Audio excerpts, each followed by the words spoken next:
अस्सलाम वालेकुम, कैसे हैं आप सब? आई होप कि खैरियत से होंगे। माशाल्लाह से जी बन रही है आज माश की दाल, और वो भी दाना दाना अलग अलग, घुली हुई नहीं, बैठी हुई नहीं, हलवा बना हुआ नहीं। तो आइए देखते हैं कैसे बनेगी। अम्मी कहा करती थी कि सब्जियों और अनाज को 7 पानियों से धोना है, लेकिन मैंने इसको सिर्फ 4 पानियों से धोया है, और फिर 5वें पानी में दाल को बॉईल कर लूँगी। माश की दाल 1 पाव ली है मैंने। चलिए मज़ाक ख़त्म और अपनी दाल चढ़ाते हैं, ताकि हम बाकी का काम भी कर सकें। जल्दी जल्दी से दाल बनाएं और इंजॉय करें। माश की दाल तो सबको पसंद होती है, साथ टिक्के कबाब भी हो जाए ना तो कुछ ज़्यादा मज़ा आ जाता है ना? मैं सही कह रही हूँ ना?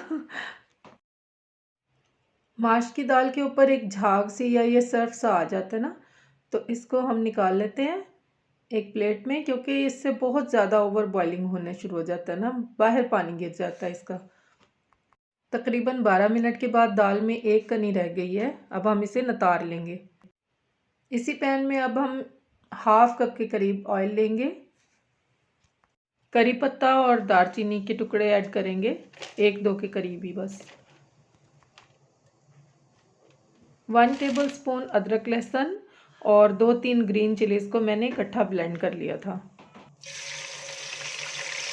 गरम ऑयल में शामिल कर देंगे और कुछ देर के लिए फ्राई कर लेंगे। बारी है हमारे खुश्क मसालों की। 1 से 1.5 टीस्पून इसमें जाएगा सॉल्ट यानी नमक, 1 टेबल स्पून खुश्क धनिया, 1 टेबल स्पून लाल मिर्च जाएगी, 1 टीस्पून जाएगा गरम मसाला पाउडर और 1 टीस्पून हल्दी। लहसुन अदरक को अच्छी तरह से भून लेते हैं और फिर सारे मसाले ऐड कर देंगे। चम्मच चलाते रहना है ताकि मसाले ना लगें और ना ही ब्लैक हों, यानी काले ना पड़ें। प्यूरी ऐड कर लेते हैं 4 टमाटरों की, ब्लेंड कर लिए थे मैंने इनको काट के छोटे छोटे टुकड़ों में।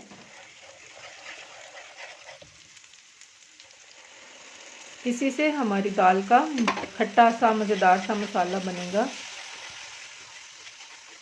मसाले को चलाना या भूनना बहुत ज़रूरी है, थोड़ा थोड़ा पानी डाल के इसको भूनते जाएं, यहाँ तक कि मसाला जो है वो ऑयल छोड़ दे, ऑयल ऊपर आ जाना चाहिए।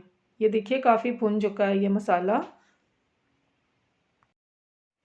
याद रखिए कि आपने अच्छी सी माश की दाल लेनी है, छोटी छोटी बारीक नहीं, बल्कि थोड़ी सी मोटी होनी चाहिए, ताकि वो पक के और फूल जाए और बड़ी खूबसूरत लगे। ऑयल ऊपर आ चुका है। कसूरी मेथी लेते हैं 1 टेबल स्पून, ज़रा सा हथेली पे मसल लेंगे ताकि खुशबू ज़्यादा इन्हेंस हो जाए।